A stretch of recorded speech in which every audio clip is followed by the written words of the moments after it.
PT Terminal Peti Kemas Surabaya hadir sebagai pemain kunci dalam memfasilitasi perdagangan dunia.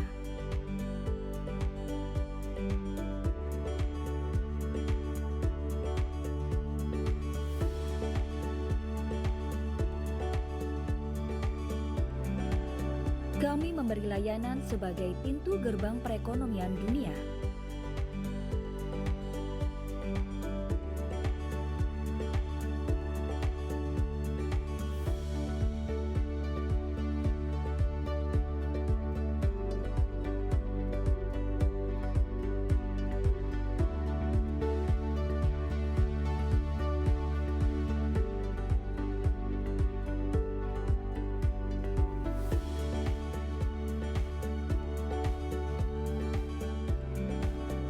Kami hadir memberikan layanan terbaik.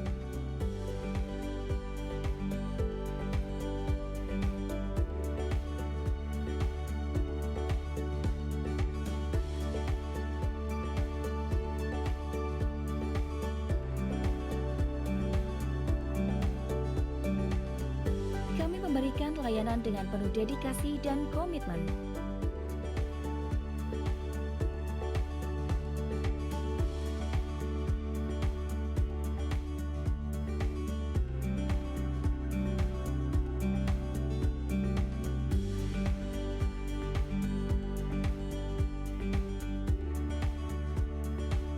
Kami memastikan kualitas terbaik untuk Anda.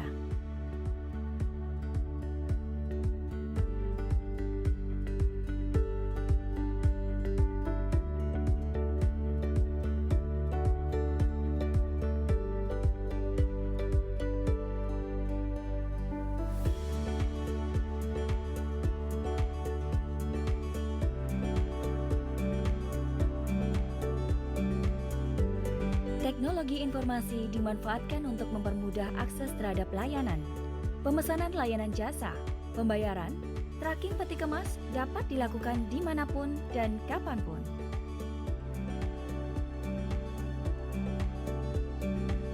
Kemitraan dengan Anda membuat kami mampu kembali meraih penghargaan Prima Utama dan penghargaan SME Award tahun 2018. Kami peduli terhadap masyarakat, terutama di daerah terpencil di Indonesia.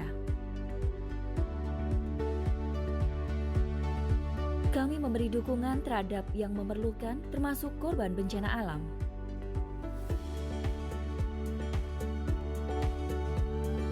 Kami peduli terhadap lingkungan dan mendukung penuh program Pelindo 3 tentang pengurangan sampah plastik serta gerakan Selamatkan Laut.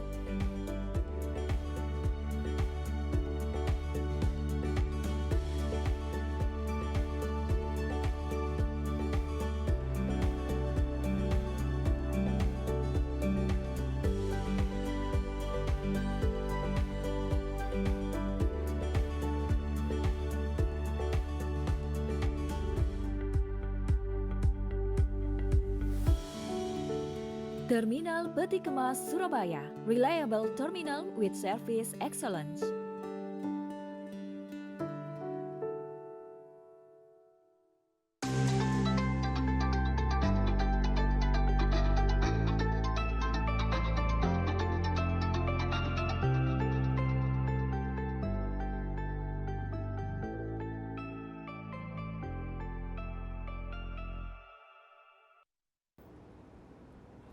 Assalamualaikum warahmatullahi wabarakatuh. Selamat pagi dan salam sejahtera untuk kita semua. Alhamdulillah dengan mempersembahkan puja dan puji syukur kehadirat Allah Subhanahu wa taala karena atas berkat limpahan rahmat dan hidayahnya pada pagi hari ini kita semua diberikan kesehatan sehingga dapat berkumpul, bertemu bahkan bertatap muka meski hanya melalui daring. Ini bisa jadi salah satu penerapan dari nilai akhlak, yakni adaptif, di mana kita mampu beradaptasi dalam kebiasaan normal yang baru ini. Berbicara tentang akhlak sesuai dengan topik kita pada hari ini, yakni internalisasi dan implementasi core values BUMN akhlak di lingkungan PT Terminal Peti Kemas Surabaya, di mana kita sebagai salah satu anak perusahaan dari BUMN Pelindo 3, kita berkewajiban untuk menerapkan akhlak ini sebagai nilai dasar atau pondasi kita dalam bekerja. Dan pada hari ini spesial tentunya karena di webinar kali ini kita mendatangkan atau akan hadir di tengah-tengah kita yakni salah seorang narasumber. Beliau adalah pendakwah yang tentunya tidak asing lagi namanya, baik itu di tanah air bahkan di mancanegara. Ya, siapa lagi kalau bukan Kiai Haji Abdullah Gimnastiar atau yang lebih akrab dipanggil dengan AA Gim. AA Gim pada hari ini akan hadir di tengah-tengah kita sebagai narasumber. Jadi jangan kemana-mana, tetap join di webinar ini tentunya sampai dengan selesai. Dan saya juga ingin menyapa terlebih dahulu kepada yang terhormat jajaran direksi PT Terminal Peti Kemas Surabaya. Ada Direktur Utama kita pada hari ini, Ibu Doti. Assalamualaikum warahmatullahi wabarakatuh, Ibu Doti. Bisa dengar suara saya, Bu ya? Ya, apa kabar Ibu? Oke, alhamdulillah sehat. Di samping Ibu Doti juga ada Bapak Bambang Hasbullah selaku Direktur Operasi dan juga ada Bapak Budi Satrio selaku Direktur Keuangan yang tampaknya dari sini kalau saya lihat sangat antusias sekali ya Pak, Ibu untuk acara webinar pada hari ini. Dan saya juga ingin menyapa untuk teman-teman semuanya untuk partisipan dari webinar pada hari ini yang sudah join di acara webinar hari ini baik itu dari internal TPS maupun dari Pelindo 3 Group atau bahkan dari peserta umum. Terima kasih sudah join pada acara webinar kali ini. Baik Bapak Ibu sekalian, pengawali acara hari ini agar nantinya acara pada hari ini dapat berjalan dengan lancar dan mendapat ridho dari Allah Subhanahu wa taala, marilah sejenak kita menundukkan kepala untuk berdoa. Doa menurut agama dan kepercayaan kita masing-masing. Doa dipersilahkan.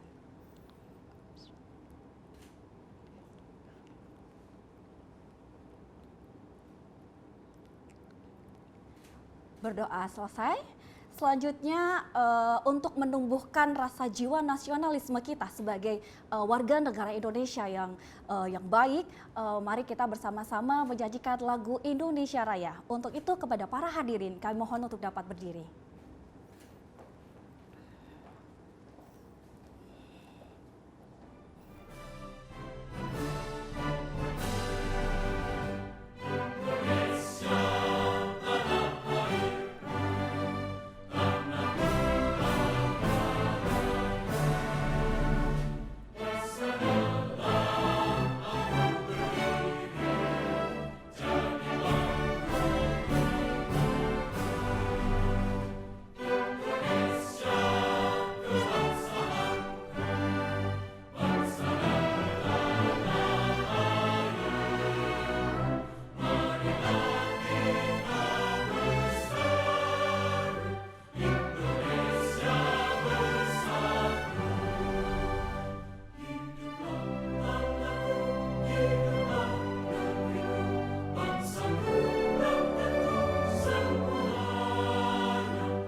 Hadirin kami persilahkan duduk kembali.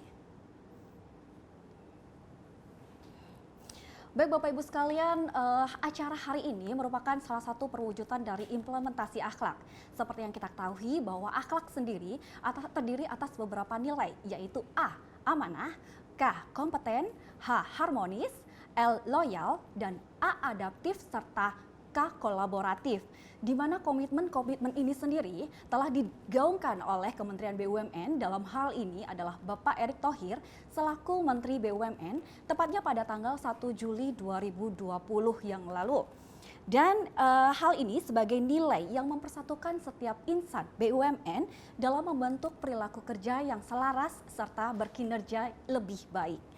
Lantas, apa pesan Bapak Erick Thohir tentang akhlak dan bagaimana TPS Familia menerjemahkan akhlak ini serta menerapkannya di lingkungan kerja dan bagaimana teman-teman menerjemahkan akhlak ini dalam sebuah karya? Kita simak dalam liputan video berikut ini.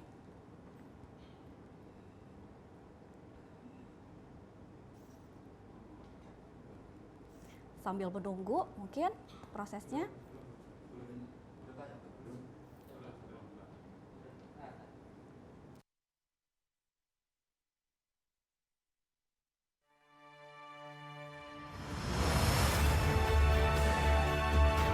Kami siap bertransformasi mewujudkan akhlak BUMN. Kami siap memberikan yang terbaik dengan akhlak BUMN. Saya akan pimpin, saya akan kawal. Mari wujudkan akhlak BUMN untuk Indonesia.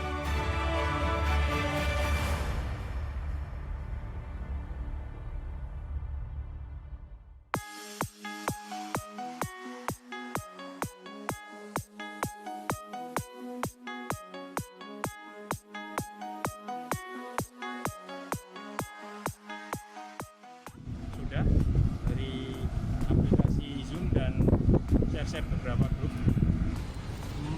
Yang seperti apa ya?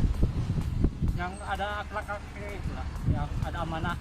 Aku pernah lihat itu di depan, sedikit depan. Ya sudah. Ini Mbak di desktop. Saya pernah dengar itu di beberapa sosmed yang launchingnya kelihatannya dari Pak Erick Thohir, dari WA, dari Instagram. Pernah dari spanduk-spanduk yang ditempel di TPS. Amanah, kompeten, harmonis, loyal, adaptif, kolaboratif. Yang Bapak ingat? Akhlak itu seperti ada amanah, Hah? ada harmonis, kolaborasinya, terus apa lagi ya?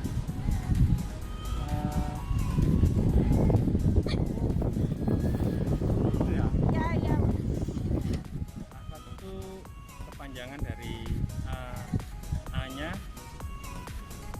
apa ya? Amanah.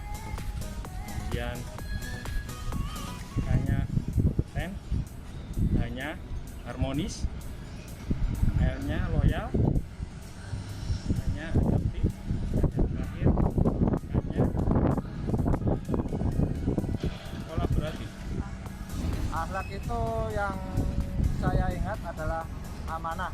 Amanah itu kita diberi kepercayaan. Terus hanya itu kalau K-nya itu kompeten, H-nya harmoni, L-nya loyalitas, A-nya adaptif dan kolaboratif. Amanah, kompeten, harmonis, loyal, adaptif, kolaboratif. Kalau bekerja itu harus ikhlas, harus dengan hati yang senang, tidak boleh banyak mengeluh, dan harus semangat. Untuk penerapan akhlak di tempat kerja biasanya kalau penyadaran kapal kita harus bekerja sama dengan supervisi, superintendent, tower, rallyman untuk bisa menyadarkan kapal itu dengan baik dan selamat di TPS. Kalau terjadi kerusakan alat, kita harus melakukan perbaikan alat sampai malam, kadang sampai pagi. Bagaimanapun caranya agar alat bisa ready dan operasional kembali lancar. Aku udah menerapkan seperti aku berusaha untuk datang pagi sebelum orang kantor datang untuk memastikan kalau ruangan kantor udah bersih. Untuk amanah ya yang kita kupas sendiri adalah kita diberi kepercayaan sama atasan untuk mengoperasikan alat itu sesuai WI yang berlaku di Terminal Internasional Surabaya. Untuk kompetensi, kita memang setiap hari melakukan kompeten setiap rekan kerja untuk meningkatkan kualitas dalam bekerja. Untuk harmoni memang kita peduli dan menghormati satu sama lain. Dan loyalitas kita memang berdedikasi dan untuk kepentingan bersama untuk kemajuan perusahaan. Sedangkan adaptif, kita memang melakukan setiap perubahan yang ada, mengikuti perubahan yang ada juga. Untuk kolaboratif kita melakukan itu setiap hari, bekerja sama dengan tower, supervisi, superintendent untuk pelayanan sebaik dan semaksimal mungkin. Marilah bangkit, gesit ke kaki langit, bertransformasi demi gapai prestasi. Terus bergerak, ekonomi berdetak, serentak dan terakan, BUMN beramal. Jagalah amanah demi rakyat, tanamkan jiwa kompeten dalam diri. Show your care with harmony. Kawan muda teruskan berkarya, berinovasi, ada juga kreatif, tetap bersinergi dengan semangat kolaboratif.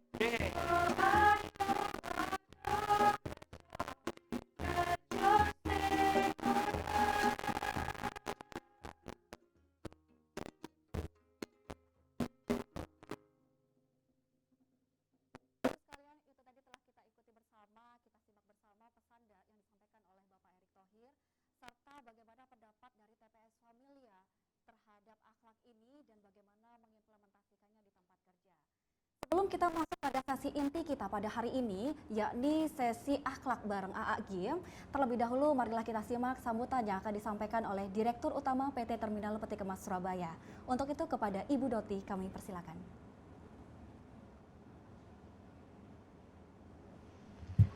Bismillahirrahmanirrahim. Assalamualaikum warahmatullahi wabarakatuh. Salam sejahtera bagi kita semua. Yang kami hormati Direksi Pelindo 3, Direksi Anak Perusahaan, keluarga besar Pelindo 3 Group, teman-teman TPS Familia yang saya cintai, Subhanahu wa ta'ala, karena hanya atas perkenannya kita bisa dipertemukan walaupun secara daring. Allah tidak akan mengurangi kebermaknaan acara kita, ikhtiar kita mengantar bahwa ini merupakan bagian dari cascade ke Pelindo 3 dan kami selaku anak perusahaan Pelindo 3 juga melakukan adaptasi dan implementasi values BUMN yang kita sebut dengan akhlak, amanah, kompeten, harmoni, loyal, adaptif, dan kolaboratif. Tadi sudah kita saksikan video teman-teman TPS, bagaimana tidak hanya teman-teman yang di back office, tapi juga teman-teman yang ada di ujung tombak, teman-teman operator, teman-teman mekanik, semua bersatu padu untuk menerapkan akhlak dalam kehidupan sehari-hari. Dalam berperilaku bekerja sebagaimana yang diamanahkan oleh Bapak Erick Thohir, Kementerian BUMN, Menteri BUMN, bahwa dengan implementasi akhlak ini diharapkan BUMN akan meningkatkan daya saingnya di global dan juga untuk menjadikan BUMN sebagai pabrik talenta-talenta untuk kemajuan Indonesia. Hari ini merupakan rangkaian dari kegiatan yang tidak cuma campaign, tapi juga pegawai kita minta untuk melakukan menerapkan akhlak dalam kehidupan sehari-hari. Kalau kita lihat sejak datang di lobi, di dalam pegawai melakukan presence list, kita sudah lakukan akhlak. Kemudian di dalam ketika kita membuka laptop juga sudah ada sapaan akhlak supaya core value ini setiap hari tertanam di dalam diri pegawai selaku insan BUMN.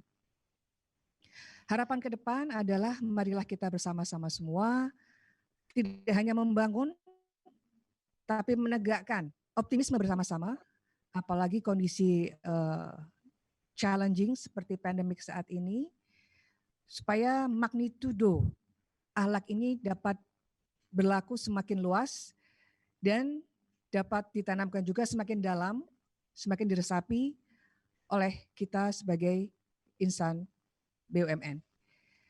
Semoga apa yang kita lakukan diperhitungkan sebagai ibadah dan mendapatkan pahala dari Allah Subhanahu wa taala. Demikian, terima kasih. Wassalamualaikum warahmatullahi wabarakatuh. Bapak Ibu sekalian, sesaat lagi kita akan masuk dalam acara inti kita pada hari ini, yakni sesi akhlak bareng AA Gym. Untuk sesi kali ini akan dimoderatori oleh seorang asisten manajer, tentunya tidak asing lagi di lingkungan PT Terminal Peti Kemas Surabaya, yakni Human Capital Service Assistant Manager PT Terminal Peti Kemas Surabaya. Di samping saya ini ada Bapak Muhammad Soleh. Assalamualaikum warahmatullahi wabarakatuh. Waalaikumsalam warahmatullahi Mbak Susan. Aduh, kelihatan seger banget hari ini ya Pak ya. Ya, alhamdulillah tadi habis subuh langsung mandi, jadi Habis subuh langsung mandi. Jadi kelihatan fresh dan semangat abis ini karena mau ketemu Selalu lagi semangat, ya. siap. Oke, alhamdulillah.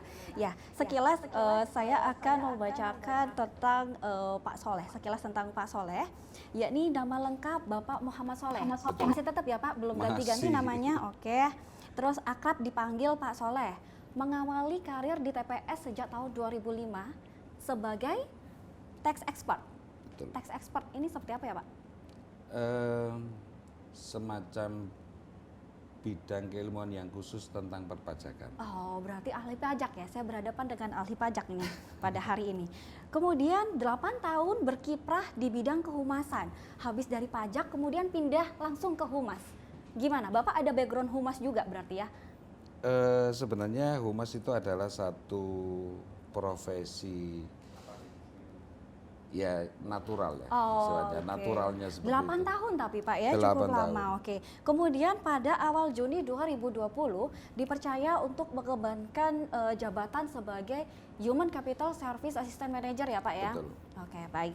Itu tadi sekilas tentang Pak Soleh dan nanti akan dimoderatori langsung oleh Bapak Soleh. Mungkin bisa dijelaskan tentang akhlak dan kenapa kok AA Gym mungkin. Dari Bapak sendiri seperti apa selaku moderator?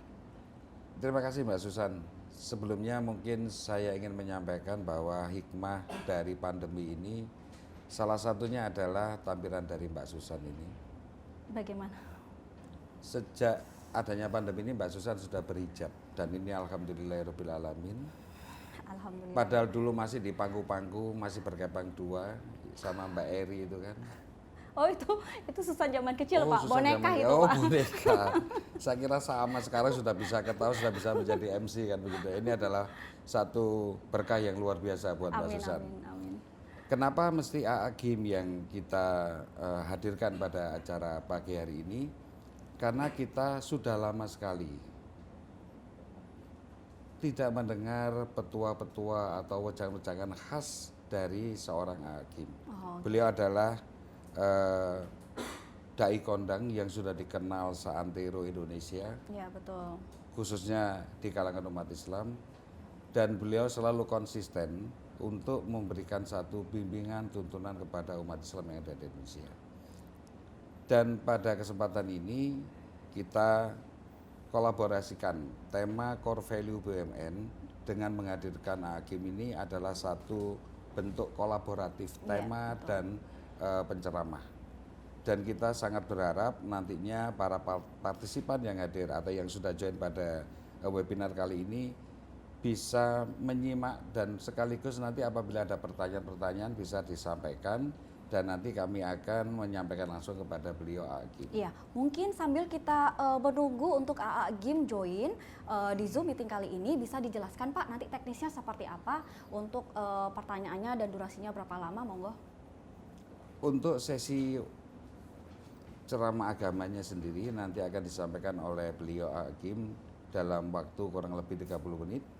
Kemudian kita akan melakukan sesi tanya jawab. Ya.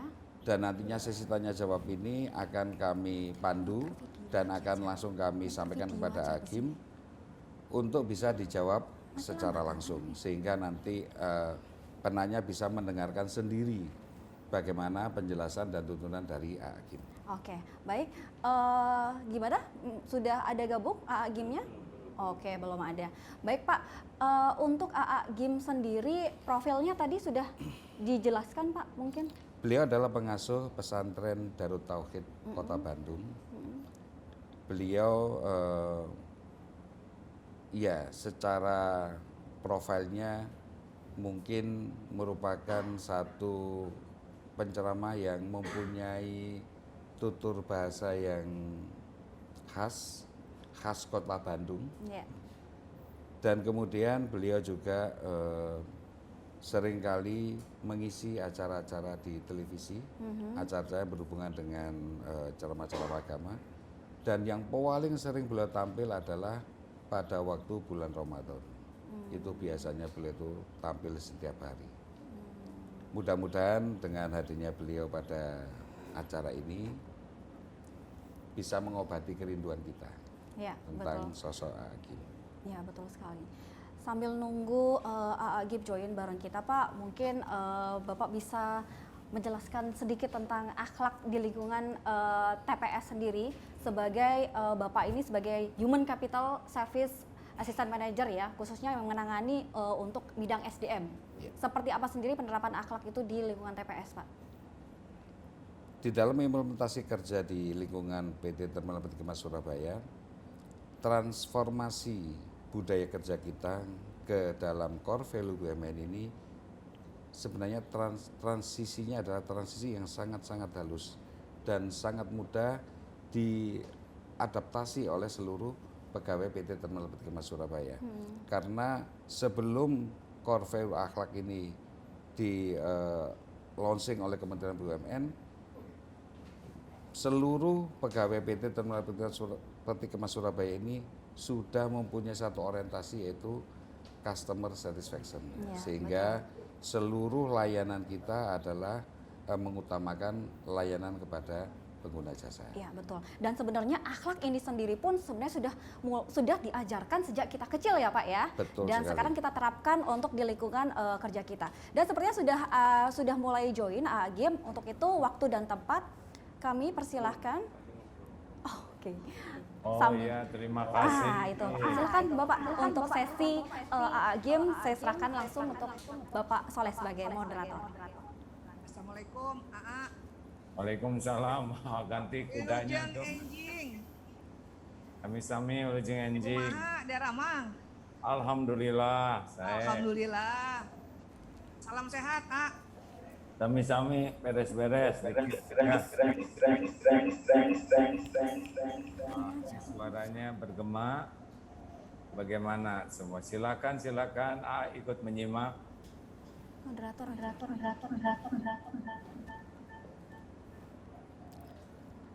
Assalamualaikum warahmatullahi wabarakatuh. Waalaikumsalam warahmatullahi wabarakatuh. Bismillahirrahmanirrahim. Alhamdulillahirabbil alamin. Qala Allah Ta'ala fi kitabil karim, innal hasanati yudhibnas sayyiati dzalika dzikra lidzakirin. Amma ba'du, yang kami hormati dan kami muliakan para alim ulama warasatul anbiya, wabil khusus kepada Bapak Kiai Haji Abdul Hakim Nastiar.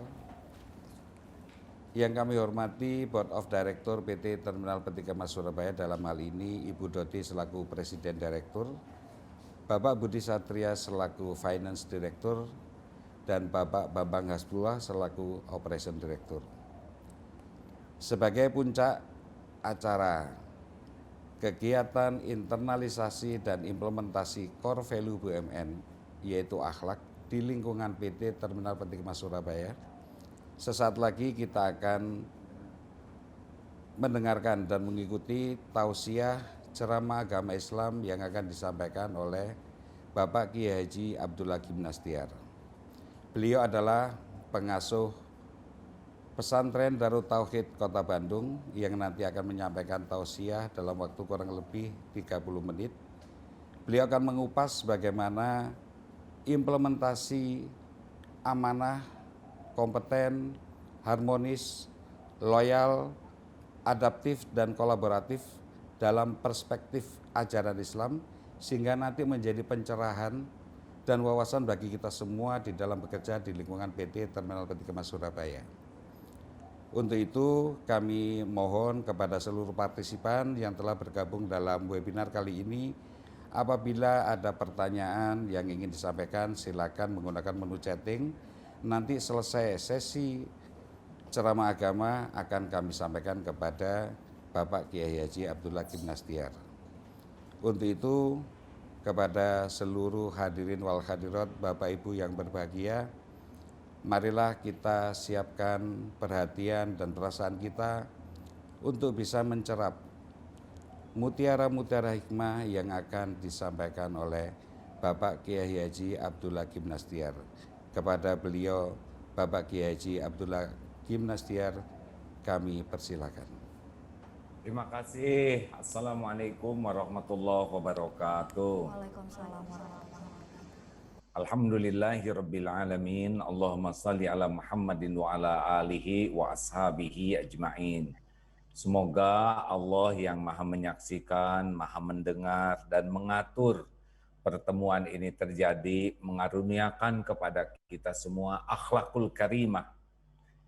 Karena ternyata bahagia, mulia, dan selamat itu dunia akhirat adalah kata kuncinya akhlakul karimah.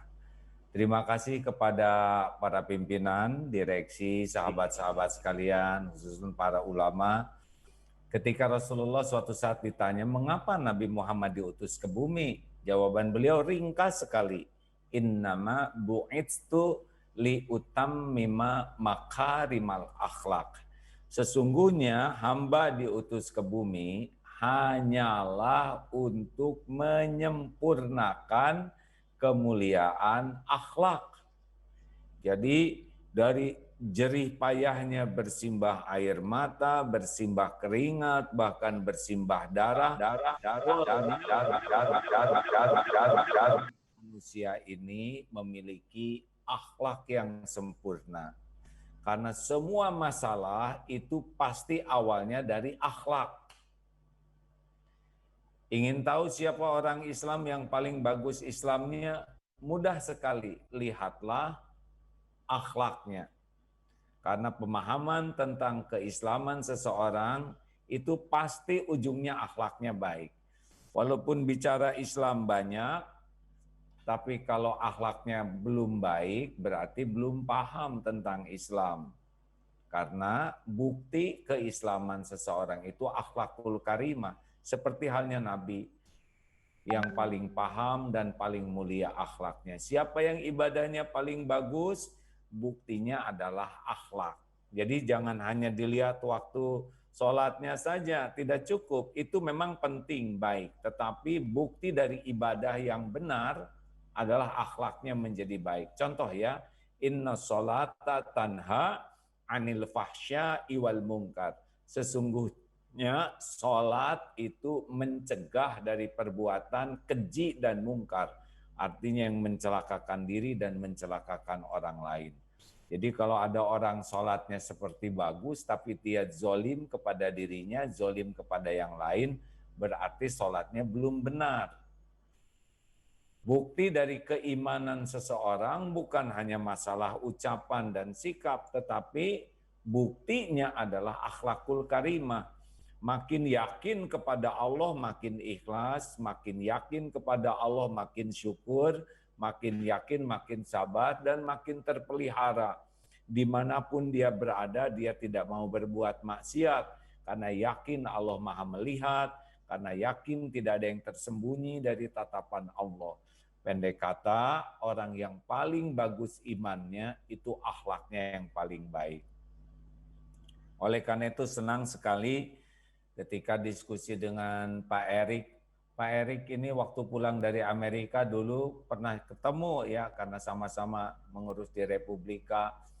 Dan ketika kami berbincang-bincang ya,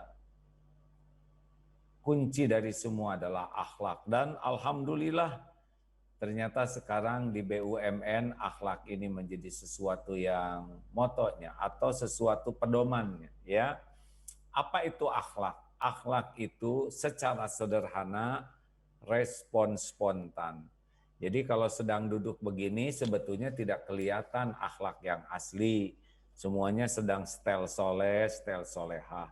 Nanti kalau ada kejadian mendadak, apakah yang menyenangkan atau yang tidak menyenangkan, biasanya keluar respon spontan kita. Kata-kata, sikap, apakah dalam menyenangkan atau yang tidak menyenangkan. Bagi orang yang akhlaknya baik, respon spontannya itu selalu baik. Karena baiknya sudah masuk ke dalam hati. Orang bersedekah apakah pasti baik? Belum tentu. Ada yang bersedekah karena ingin dianggap ahli sedekah, ada yang bersedekah agar dia tidak menyusahkan, ada yang bersedekah agar dia berbuat baik ke kita, ada yang ngasih sesuatu agar dia terjerat hutang budi. Tidak selalu identik orang memberi sesuatu itu berbuat baik yang asli, karena ada niat lain. Jadi semua akhlak baik itu harus diawali dari hati yang baik.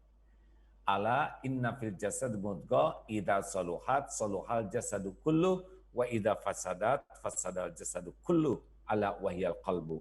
Ketahuilah dalam jasad ini ada sesuatu yang kalau dia baik, baik semuanya, yang kalau dia buruk, buruk semuanya. Itulah yang dinamakan qalbu atau hati. Nah, hati itu dibagi 3. 1, qalbun mayit, hati yang sudah mati, badannya sehat, mungkin manusia segar, berharta, berpangkat, berjabatan. Tapi kalau hatinya mati, kelakuannya lebih buruk dari binatang. Ada orang yang jahat sekali. Di antara ciri orang yang hatinya mati, yang sekarang ini ada, adalah orang yang suka mencuri beras untuk orang miskin, tunjangan untuk orang fakir, dia curi. Dia kaya, dia punya pangkat, punya jabatan, tapi dia sudah mati hatinya. Beras, sembako untuk orang fakir miskin saja tetap dia curi. Binatang saja tidak gitu-gitu amat ya mencuri begitu banyak. Nauzubillah, orang yang hatinya mati, walaupun badannya kelihatannya sehat, tapi akhlaknya pasti rusak karena Tuhannya adalah nafsu. Hidupnya hanya memuaskan nafsu saja, nauzubillah. 2, qalbun marid, orang yang hatinya berpenyakit. Makin parah penyakitnya, makin buruk akhlaknya. Seperti apa penyakit hati? Sombong, ujub, merasa diri paling hebat, paling penting, paling berjasa, paling berperan, paling berjuang. Kalau dia sudah merasa diri itu penyakit. Kalau sombong itu cirinya 2, mendustakan kebenaran dan menganggap remeh orang lain. Jadi yang benar itu cuma dia saja. Tidak suka kepada agama, tidak suka ilmu agama, tidak suka kepada tuntunan Nabi. Tidak, pokoknya dia yang berbau agama tidak akan suka. Itu ciri orang sombong karena merasa dirinya adalah kebenaran. Dan lihat orang lain tuh meremehkan terus. Orang seperti ini berpenyakit, hatinya tidak akan tenang, tidak akan bahagia. Atau iri dengki. Susah melihat orang senang, senang lihat orang susah, teman naik pangkat, dia naik tensi, orang dapat jabatan bagus, dia dapat penyakit baru, begitulah. Orang yang berpenyakit hati itu syirik, munafik, ujub, ria, takabur, pamer aja segala dipamer-pamer. Makin berpenyakit hati, makin komplikasi, dia tidak nyaman dengan dirinya. Akibatnya orang yang hatinya berpenyakit itu kata-katanya tidak nyaman didengar, tulisannya tidak nyaman dibaca, perilakunya tidak nyaman disaksikan. Walaupun pakai perhiasan bagus, pakai apapun aksesoris, pakai sorban sekalipun, kalau orang berpenyakit hati tidak ada aura yang nyaman. Yang ketiga namanya qalbun salim, orang yang hatinya bersih, hatinya sehat, hatinya selamat. Nah, inilah orang yang akan berakhlak baik. akhlaknya akan mulia karena dia bersih dari kesombongan, bersih dari kemusyrikan, bersih dari kemunafikan, bersih dari kedengkian. Dan inilah yang orang ini akan bahagia. Kalau orang hatinya semakin baik, raut mukanya itu nyaman dilihat, tutur katanya nyaman didengar, tulisannya nyaman dibaca, sikapnya nyaman sekali untuk didekati dan disaksikan.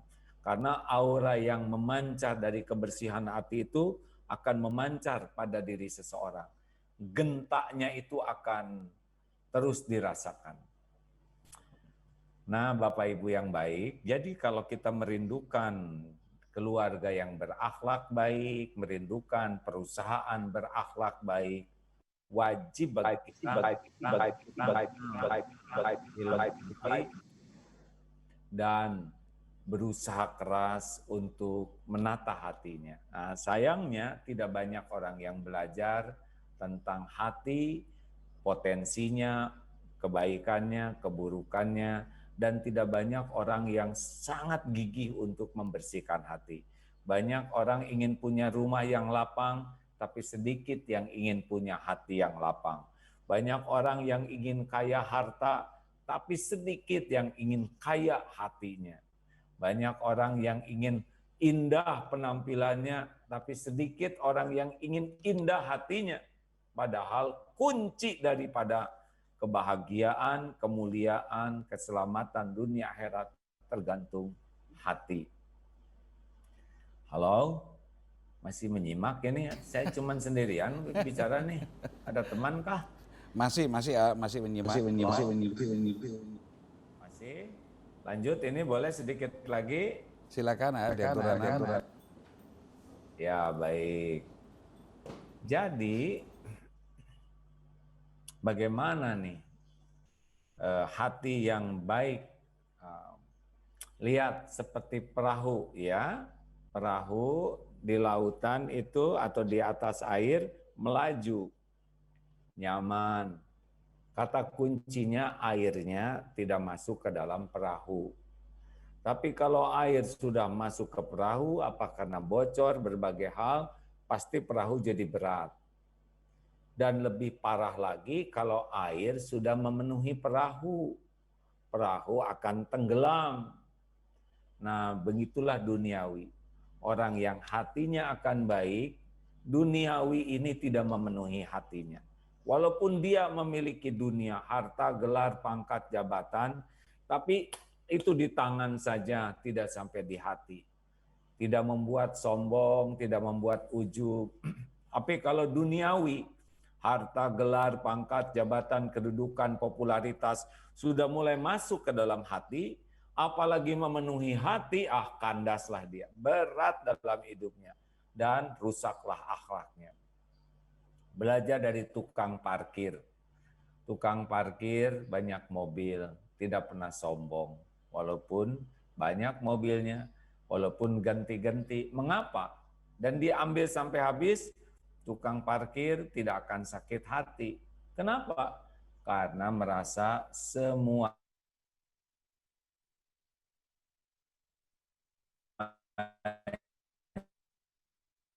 hanya orang rusak akhlaknya karena terlalu cinta duniawi ini, terlalu cinta. Halo? Masih terdengar? Masih masih menyimak.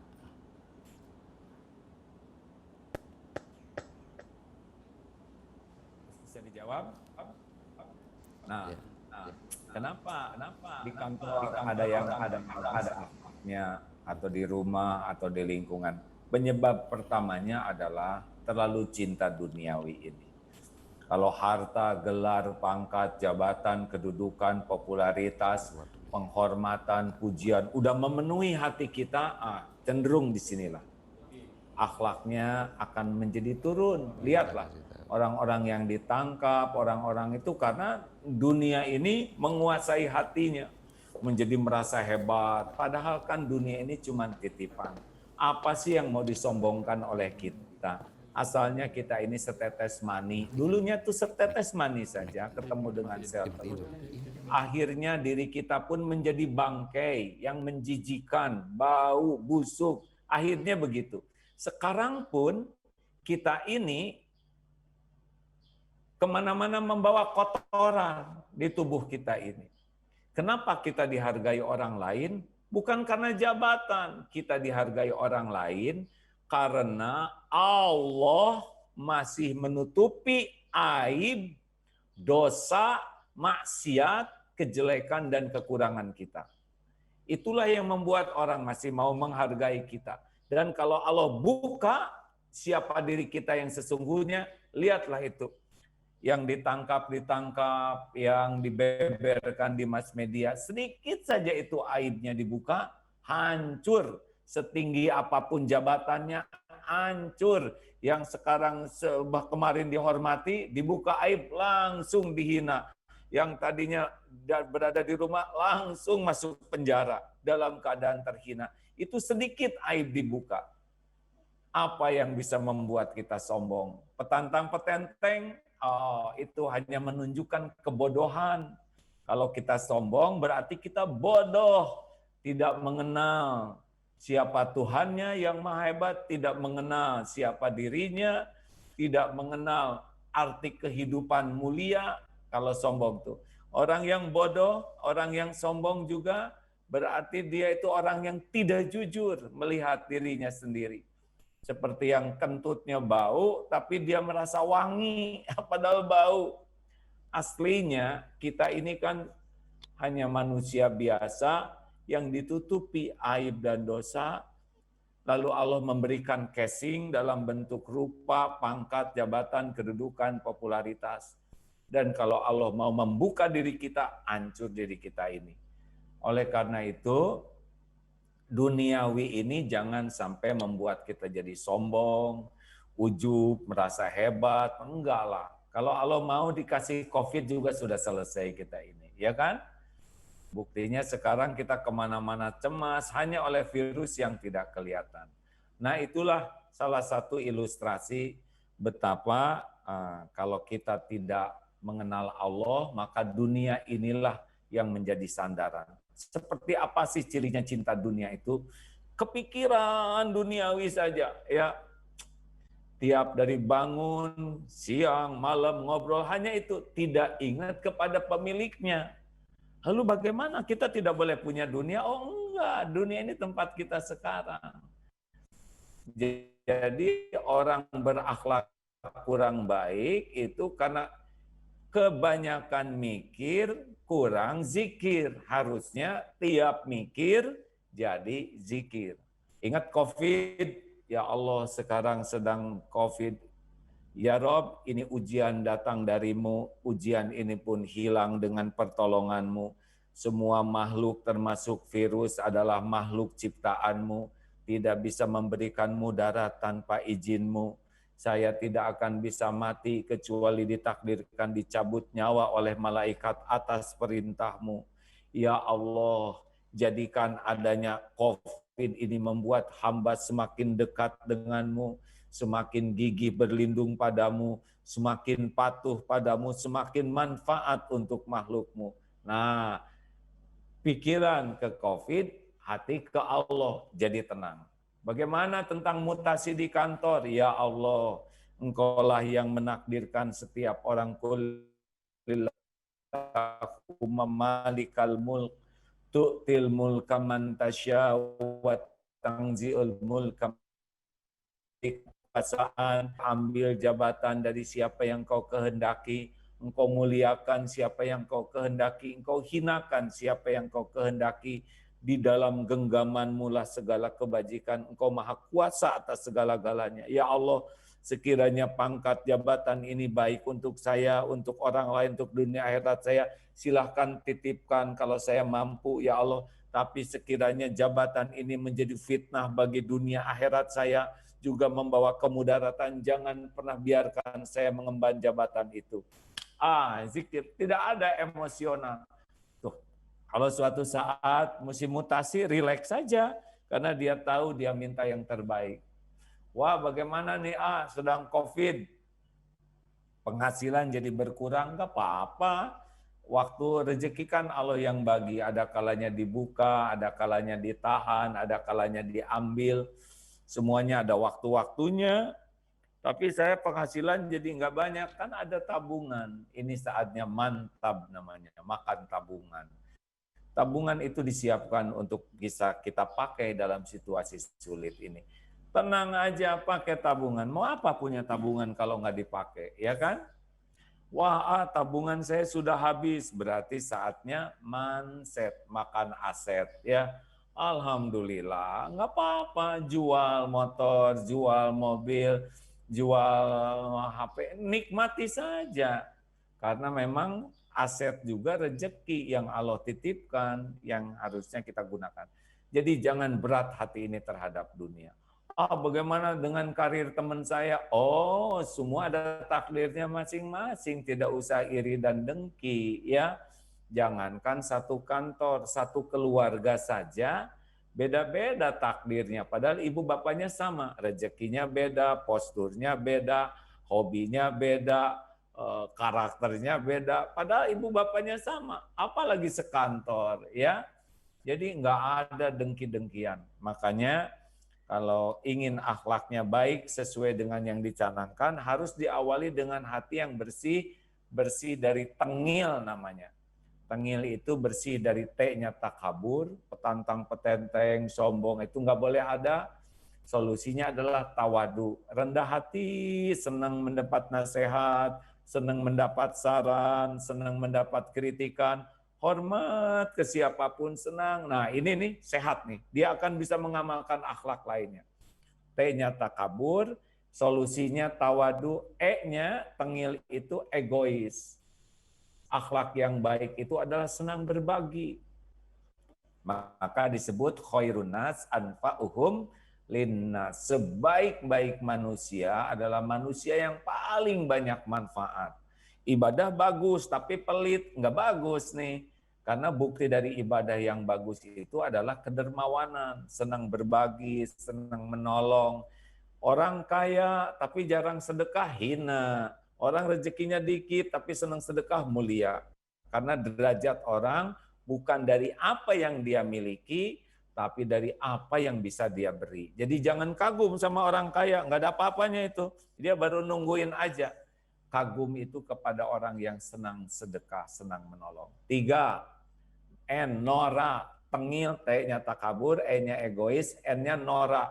Nora itu orang yang show off, yang suka pamer aja, pengen dipuji, jaim, ya capek orang begini. Ya, biasanya orang yang senang dipuji itu banyak cicilannya. Karena ya begitu supaya dikagumi orang, padahal orang yang muji tidak pernah bantuin cicilannya, ya. Capek, ingin kelihatan langsing, tahan napas sehari-hari, jadi kekurangan oksigen. Ingin kelihatan putih, direndam semalaman, jadi panu. Apa solusinya? Ikhlas. Orang yang ikhlas itu seperti matahari, hanya memberi, tak harap kembali. Berbuat saja. Orang ikhlas itu seperti jantung, berdetak tiap saat, berdegup tiap waktu, tidak pernah sibuk menonjolkan diri. Lakukan aja yang terbaik. Atau seperti akar orang ikhlas itu. Dia menghujam ke tanah, mencari saripati bumi, dia tumbuhkan pohon kokoh, rindang, berbunga, berbuah, bermanfaat, jasa akar, tapi tidak overacting. Mohon maaf, nah, Pak. itu yang sehat. Mohon maaf, Pak. Ya. Hapunten.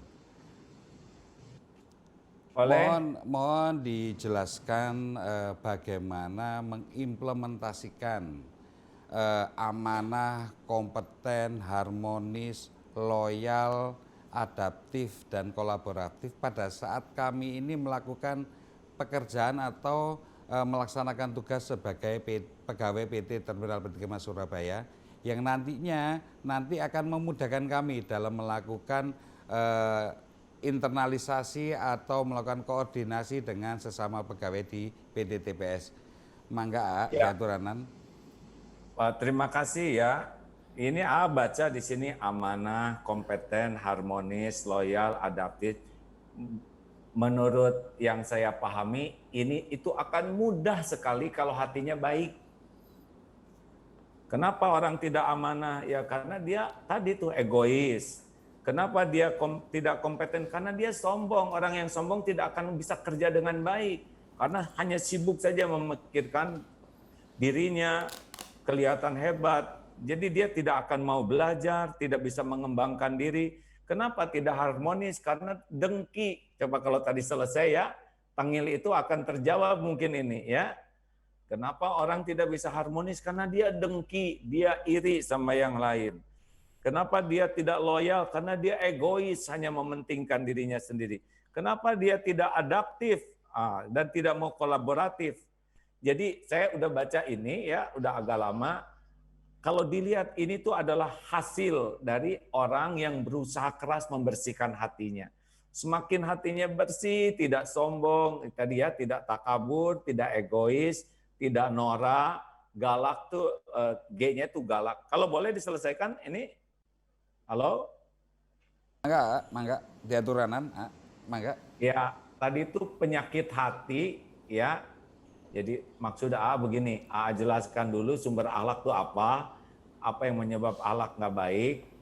Nah, kalau hatinya baik, lahirlah orang yang amanah, kompeten.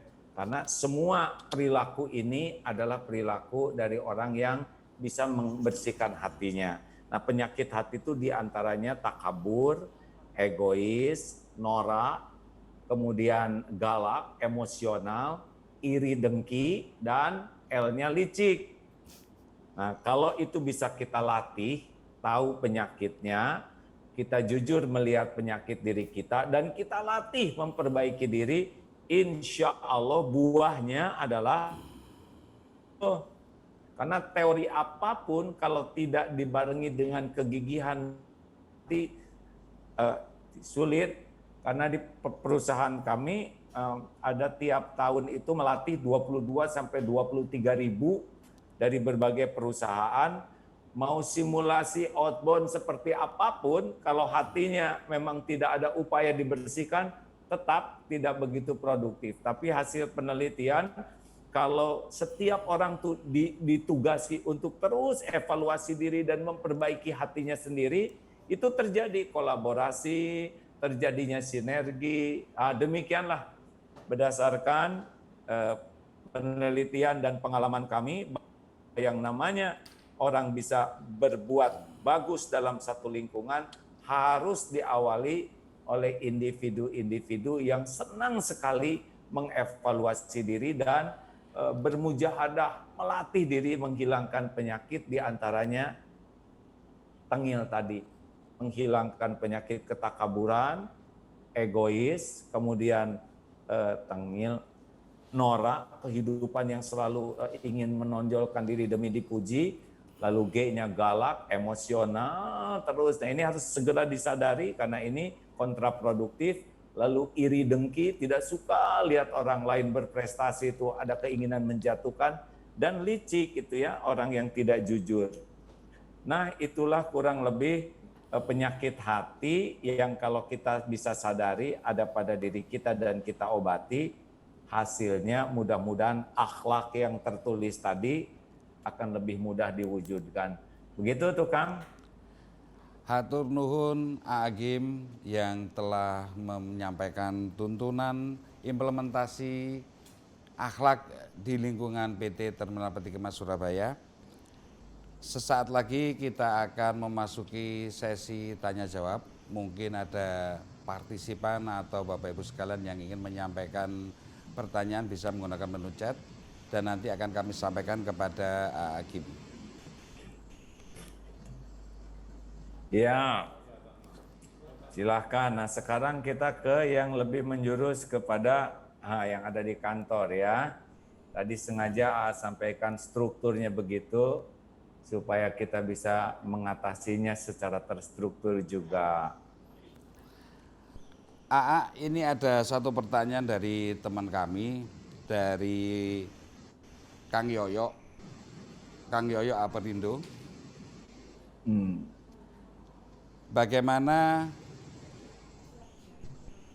kiat dari Agim untuk dapat memegang teguh kepercayaan atau amanah yang diberikan kepada kita. Jadi ini dari teman ini menanyakan bagaimana caranya seperti hakim ini bisa memegang teguh kepercayaan dan amanat yang dilimpahkan kepada kita. Mangga A. Ya, jadi seperti sekarang nih takdirnya ya, saya diuji oleh Allah dianggap sebagai ulama, pimpinan pesantren, juga diamanahi oleh Allah mengurus beberapa perusahaan. Harus sangat yakin bahwa semua jabatan pangkat ini adalah ujian dari Allah. Belum menjadi karunia kecuali kalau kita bisa menjalankannya dengan baik. Kan begini ya, jabatan Allah yang menentukan, tapi dipisahkan. Tu izzu man tasya wa tudhillu man tasya.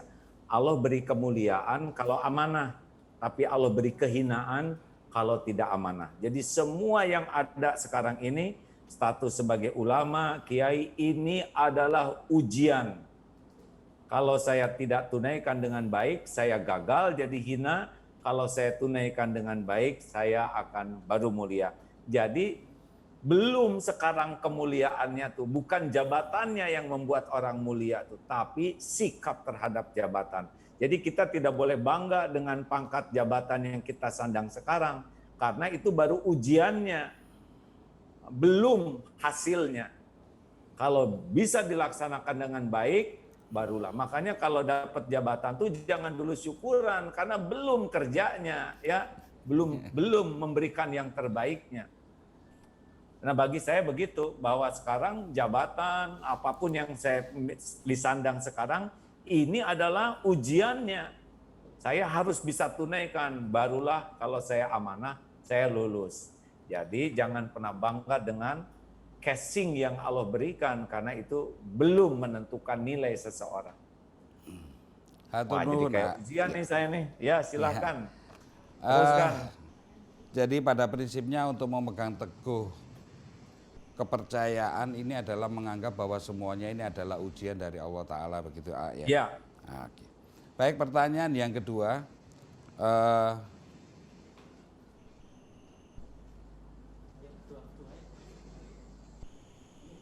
Bagaimana memiliki hati yang selalu bersyukur dalam setiap keadaan dan kondisi. Ini disampaikan oleh Mbak Umi Nur Faizah dari Terminal Teluk Lamong.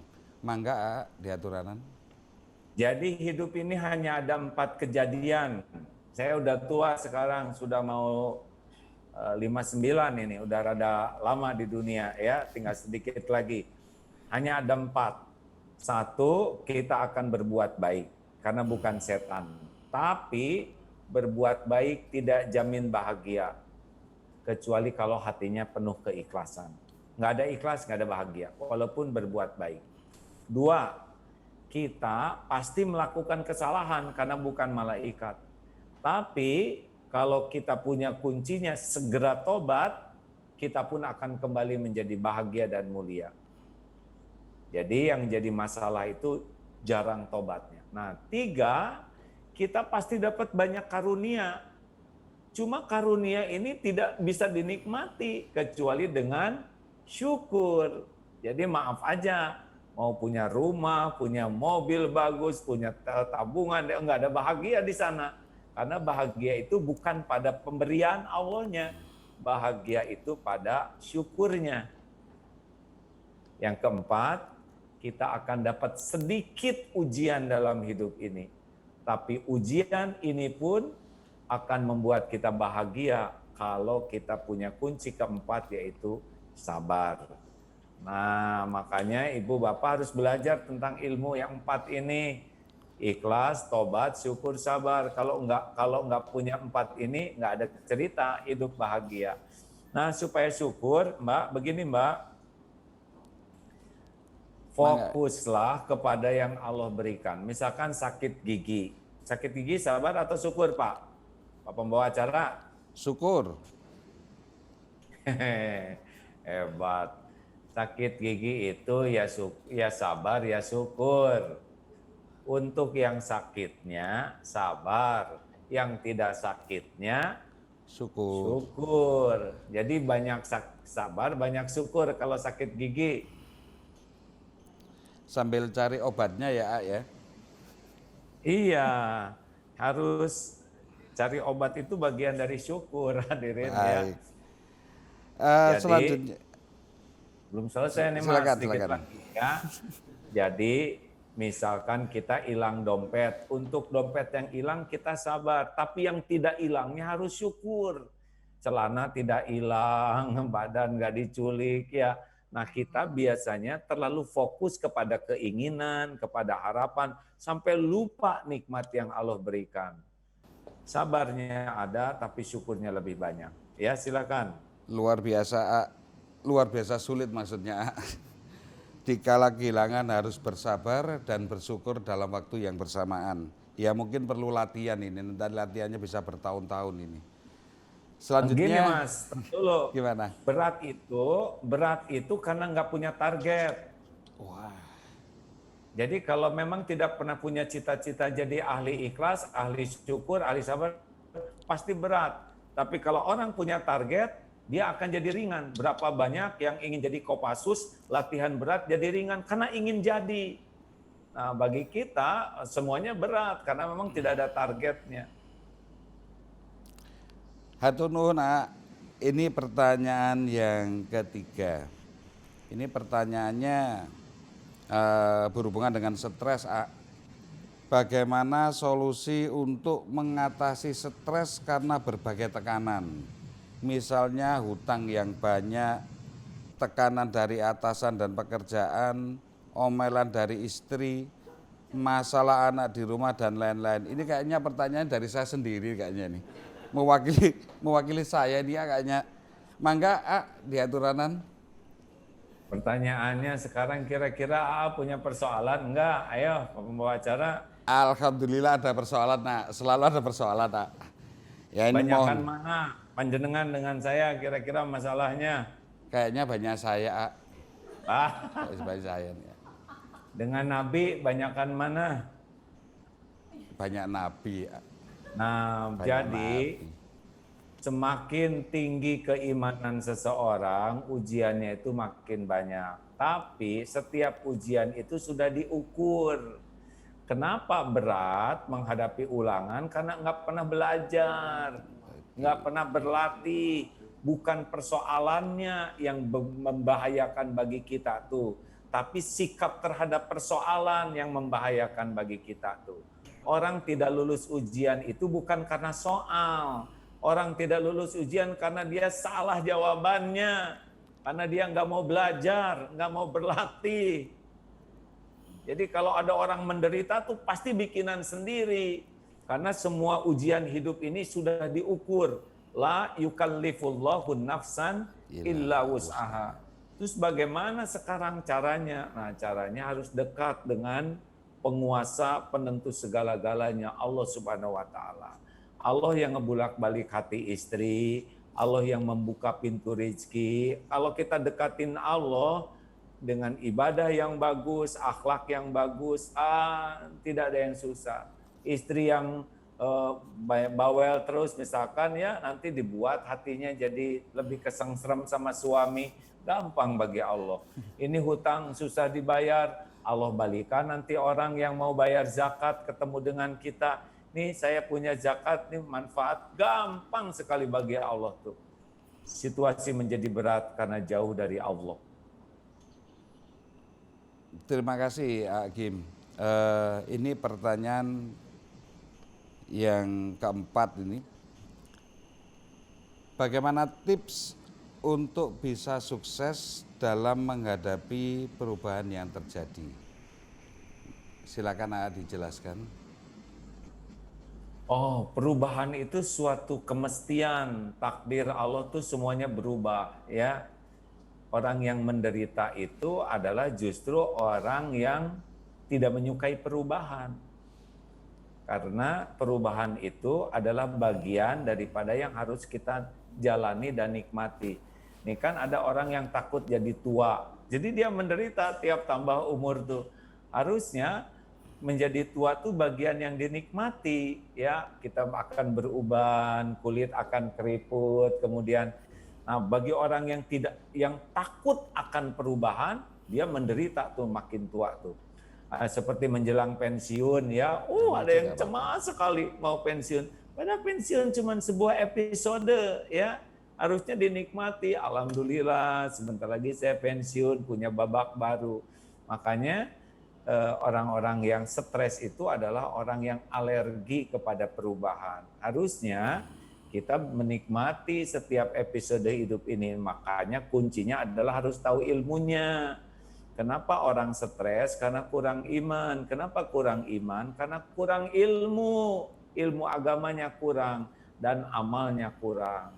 Mau digimanain juga, stres itu tidak bisa diatasi kecuali dengan kedekatan dengan Allah. Makanya jangan jauh dari majelis ilmu. Jangan jauh dari orang-orang soleh, orang-orang baik. Itu akan membantu kita kuat iman dan bisa menghadapi perubahan apapun dengan bijaksana. Baik, terima kasih ya. Masih boleh tanya ini, A? Boleh, sampai jam berapa? Perasaan lama sekali ini ceramah. Alhamdulillah ini sesuai rencana mungkin sampai jam 11 ini, A, Kim. Nanti mohon ditutup dengan doa juga. Jadi ini ada pertanyaan yang masuk ke kami. Bagaimana saran A, Kim kepada kita semua untuk selalu optimisme, selalu optimis, selalu positive thinking dan positive feeling. Ini penting sekali bagi kita dalam kondisi yang seperti sekarang ini, mendapatkan satu sugesti yang bisa memperkuat optimisme, memperkuat positive thinking dan positive feeling. Mangga. Gini ya, ada ilmunya nih. Supaya kita tetap semangat dan optimis, kalau di dalam ilmu tauhid, lihatlah apa yang sudah Allah berikan kepada kita selama ini. Lihat ke belakang, waktu kita di rahim ibu, janin, rezeki ada tidak? Ada.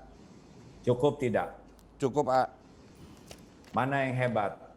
Janin cari rezeki, rezeki ngedeketin janin. Iya, rezeki ngedeketin janin.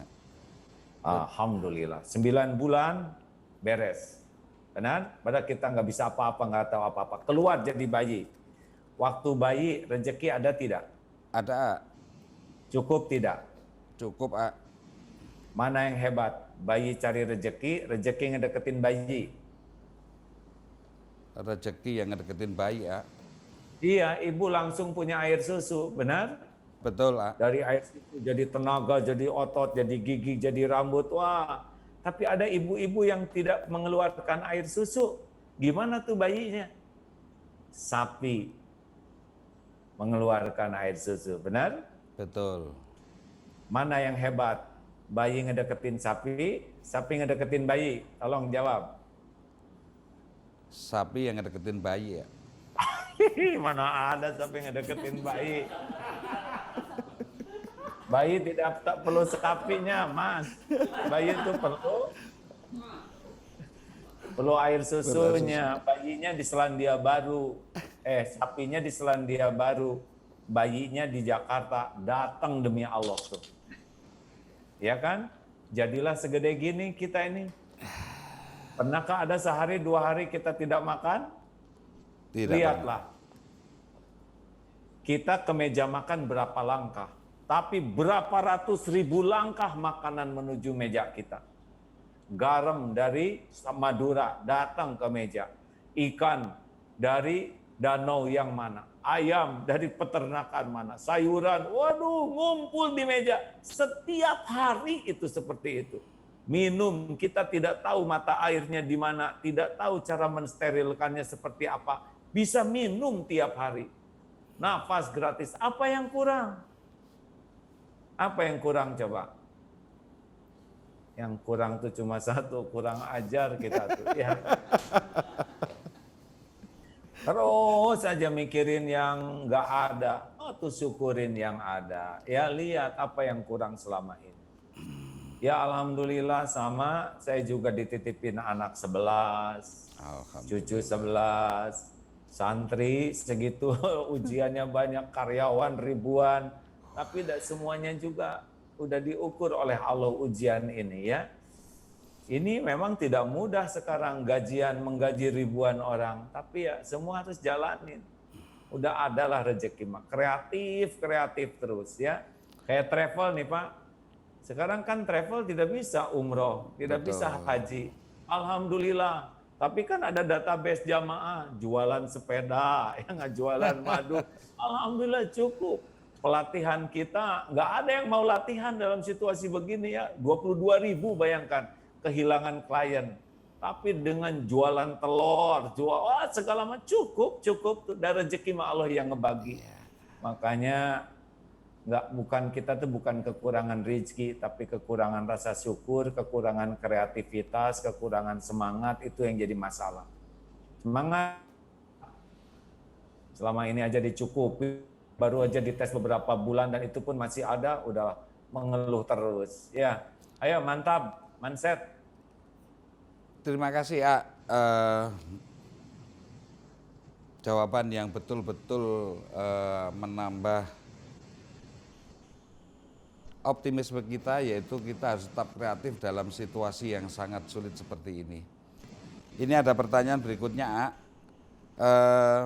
Bagaimana menjadikan kerja kami ini sebagai ibadah yang berkah untuk perusahaan dan keluarga? Mohon dijawab A. Baik, terima kasih Mas. Jadi kita ini diciptakan wa ma khalaqtul jinna wal insa illa liya'budun. Tiadalah sekali-kali kuciptakan jin dan manusia kecuali untuk beribadah. Jadi Allah Tuhan kita menciptakan kita dan dunia ini pelayan kita supaya kita bisa mengabdi ke Allah. Jadi bukan kita pelayan dunia, tapi dunia yang melayani. Kita dititipi uang pakai banyak sedekah, nolong orang. Nah sekarang kita dititipin bekerja di kantor kita ini. Nah syarat ibadah itu cuma 2. Satu, niatnya ikhlas, yang kedua caranya benar. Rezeki mah udah beres, tenang aja lah ya. Cecak makanannya nyamuk punya sayap, cecak tidak punya sayap, tetap ketemu, ya kan? Walaupun cecak jalannya pelan, nyamuk yang ngedeketin. Tadi saya udah sampaikan, yang suka tidak ada berkahnya itu kalau niatnya salah dan caranya salah. Makanya kerja tuh lurus aja, ya Allah saya niat bekerja karena Engkau, jadikan pekerjaan saya ini ladang rezeki yang halal barokah, ladang kebaikan. Lurus-lurus saja di kantor. Kalau ditanya kenapa kamu kerjanya kok jujur, nanti nggak kebagian. Rezeki mah Allah yang ngatur, yang penting saya jujur supaya berkah hidup saya. Kalau kerjanya benar, niatnya benar, insya Allah semua kesibukannya jadi ibadah, capeknya jadi penggugur dosa, dan rezeki bisa datang dari pintu mana saja. Tidak harus lewat gaji terus, tidak harus lewat kantor terus, karena rezeki mah banyak jalannya. Tapi kalau berkah, hatinya tuh tenang dan bisa dipakai untuk ibadah. Kalau rezekinya tidak berkah, hatinya tidak akan tenang dan tidak bisa benar ibadahnya. Baik Kak, ini yang terakhir ini pertanyaan sebelum nanti doa penutup disampaikan oleh Hakim. Ini ada pertanyaan, kira-kira dalam menghadapi situasi pandemi COVID ini, kami sebagai umat muslim, doa apa yang bisa kita amalkan setiap hari agar kita terhindar dari pandemi COVID ini? Begini kawan-kawan, ada 3 kewajiban penting. 1, hati, ya. Hati harus yakin bahwa pandemi ini ujian dari Allah. Bahwa semua ujian ini sudah diukur oleh Allah. Bahwa virus itu makhluk ciptaan Allah yang tidak memberi bahaya tanpa izin Allah. Bahwa pandemi ini kita bisa selamat dengan pertolongan Allah. Hati harus yakin dulu seperti itu. Otak punya kewajiban lain, akal. Kita harus belajar, ini virus itu bahayanya apa, penyebarannya bagaimana, cara mencegahnya seperti apa. Nah ini kewajiban otak, ini pun wajib. Tubuh merealisasikan hasil iman dan akal kita. Gunakan protokol kesehatan yang baik.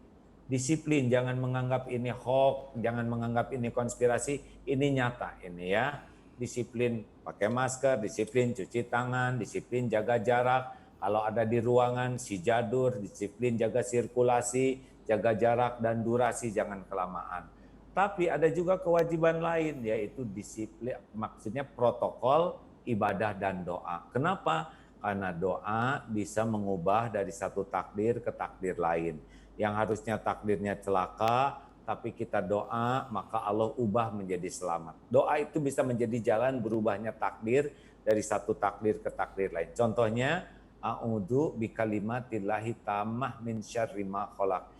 Ya Allah, saya berlindung kepadamu dengan kalimatmu yang sempurna dari kejahatan makhlukmu. Baca 3 kali subuh, 3 kali asar, insya Allah tidak bisa dicelakakan. Atau Bismillahilladzi la yadurru ma'asmihi syai'un fil ard wala fis sama wa huwas samiul alim. Bismillah, dengan namamu ya Allah, yang dengan namamu tidak bisa membawa mudarat sesuatu yang ada di langit maupun di bumi. Engkau Maha mendengar dan Maha mengetahui. Itu doa yang dijamin akan membuat kita terlindung. 3, protokol istighfar. Harus banyak minta ampun. Kenapa? Karena musibah itu menimpa karena dosa, musibah itu diangkat karena tobat. Makanya orang-orang yang tahu penolak bala banyak istighfar. Astagfirullah, ampuni saya ya Allah. Ingat dosa ke orang tua, dosa ke anak, dosa ke teman, dosa ke kucing. Astagfirullah, makin banyak istighfar, makin terbentengi dari musibah. Dan yang keempat, protokol kedermawanan. Makin banyak sedekah, makin tertolak bala. Takdir musibah itu bisa ditolak dengan sedekah. Makanya terus beli beras buat tetangga kita yang lapar, kasih uang ke yang tidak punya. Terus makin banyak kita menolong, makin kita ditolong. Protokol kesehatan, protokol ibadah dan doa, protokol tobat, protokol kedermawanan. Mudah-mudahan lahir batin kita sempurna ikhtiar. Allah melindungi kita dan wabah ini diangkat dari kita, ya. Baik, amin ya rabbal alamin. Ini ada satu pertanyaan tertinggal ini, Apunten. Bagaimana tips untuk menjadi karyawan teladan menurut A'agim? Bagaimana tips untuk menjadi karyawan teladan menurut A'agim? Kalau di pesantren kami, karyawan itu punya rumus 5A. 1, harus bekerja cerdas. Jadi nggak boleh kerja tanpa pengetahuan. Belajar banyak. Kalau nggak cerdas, kita jadi sumber masalah, bukan solusi. Yang kedua, harus bekerjanya juga bekerja keras. Tidak boleh leha-leha. Jadi kalau leha-leha itu kayak bayi yang nangisnya pelan, ibunya malah nyuruh diem, ya. Harus all out. Yang ketiga, bekerja berkualitas. Jadi jangan suka setengah-setengah. Kalau melakukan sesuatu, sempurnakan saja. Ya, kalau bisa bersih-bersih gitu, walaupun nggak ada yang lihat, Allah lihat. Yang keempat, bekerja tuntas. Jangan suka setengah-setengah. Kalau melakukan apa, tuntas, berkualitas, tuntas. Dan gongnya adalah, kalau mau kerja, lakukanlah semua ini dengan ikhlas. Bahwa ini adalah ibadah. Perkara nanti jadi dapat penghargaan, dipuji, dapat bonus. Itu mah cuma tambahan aja. Bukan tujuan utama. Tujuan kita adalah bekerja ini dicatatkan jadi amal soleh yang manfaat. Dan nggak akan ketukar takdir mah ya. Kalau orang kerja keras, kerja cerdas, kerja berkualitas, kerja tuntas, dan kerjanya sangat ikhlas, apa yang Allah takdirkan untuk kita tidak akan bisa dihalangi siapapun. Insya Allah kita dapat yang terbaik.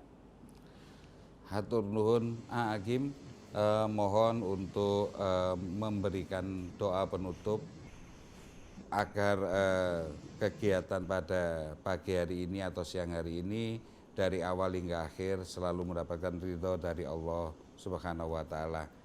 Monggo diaturanan. Allahumma shalli ala sayyidina Muhammad wa ala alihi wa ashabihi ajma'in. Alhamdulillah ya Allah, wahai yang maha menatap, wahai yang maha menyaksikan segalanya. wahai yang menggenggam diri-diri kami, wahai yang menentukan pertemuan ini terjadi, berkahilah pertemuan ini ya Allah. Jadikan pertemuan ini membuka hati kami, bisa lebih yakin kepadamu, bahwa Engkaulah Tuhan kami hanyalah hamba-Mu. Ampuni ya Allah, selama ini kami lebih banyak melupakan-Mu daripada mengingat-Mu. Ampuni semua dosa, maksiat yang kami lakukan sepanjang hidup ini. Ampuni sekelam apapun masa lalu kami. Ampuni semua kemunafikan dan ketidakjujuran kami. Ampuni semua perbuatan buruk kami kepada orang tua, ya Allah. Ampuni kezaliman kami kepada keluarga, pada anak-anak. Ya Allah, berikan kepada kami sisa umur yang penuh berkah. Berikan kemampuan bagi kami untuk jujur melihat diri kami sendiri. Tuntun agar kami bisa bertobat, memperbaiki diri. Ya Allah, karuniakan kepada kami nikmatnya yakin padamu. Nikmatnya ibadah. Nikmatnya doa yang Engkau ijabah, nikmatnya rumah tangga sakinah, keturunan yang baik, yang soleh, soleha. Cukupi kami hanya dengan rizki yang halal ya Allah, yang barokah. Jauhkan kami dari yang haram dan subhat. Ya Allah, lindungi kami semua dari wabah ini ya Allah. Mudah bagimu menyelamatkan hamba-Mu. Dan angkat wabah ini ya Allah, gantikan dengan nikmat iman, nikmat ibadah, nikmat istiqomah. Jadikan tempat kami bekerja ini menjadi ladang amal soleh kami, ladang rizki yang halal barokah, ladang ibadah. Lindungi kami dari segala fitnah, bala wal musibah. Rabbana atina fid dunya hasanah wa fil akhirati hasanah wa qina adzabannar. Amin ya Allah ya rabbal alamin. Amin ya rabbal. Amin ya rabbal alamin. Amin ya rabbal alamin. Terima kasih semuanya. Mohon maaf ya kalau ada yang kurang berkenan. Semoga manfaat. Mohon maaf apabila AA nyuwun sewu, sebelum kita mengakhiri atau sebelum meninggalkan untuk webinar hari ini, boleh kita berfoto bersama terlebih dahulu ya AA ya. Mungkin boleh. fotonya nggak pakai kamera tapi screenshot. Ini merupakan salah satu adaptif juga ya, kebiasaan normal yang baru. Teman-teman atau peserta webinar lainnya boleh dibuka kameranya, boleh dirapikan dulu bajunya atau rambutnya boleh.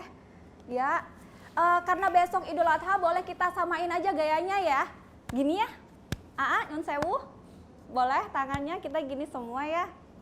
Ya, Ate nggak bisa lihat yang mana yang ngomongin. Saya AA. Oh maaf. Iya, monggo semuanya sudah. Ya. Dinyalakan kameranya dulu semuanya. Mungkin yang masih ini sudah ya, hitungan ketiga ya, 1, oh belum?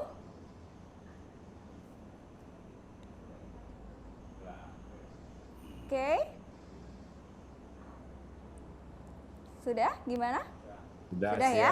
Oke, siap. Oke. Monggo 3, 2, 1, screenshot, cheers.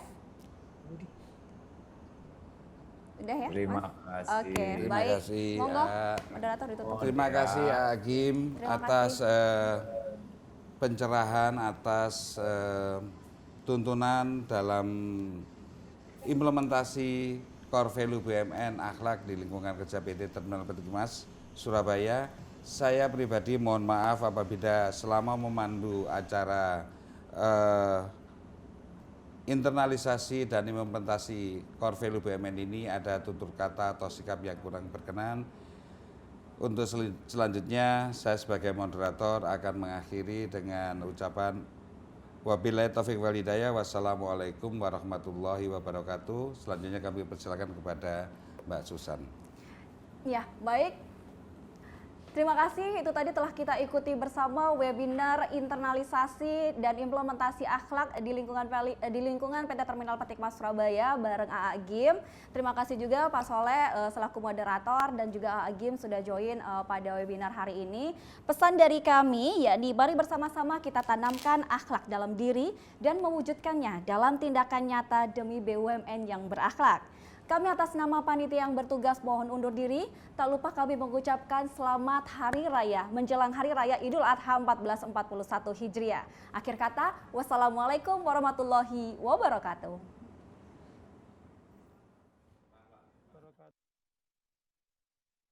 Waalaikumsalam warahmatullahi wabarakatuh. Marilah gesit ke kaki langit, bertransformasi demi apresiasi. Terus bergerak, ekonomi berdetak, serentak dan terapkan BUMN berakhlak. Jagalah amanah demi rakyat, tanamkan jiwa kompeten dalam diri. Show your care with harmony in diversity.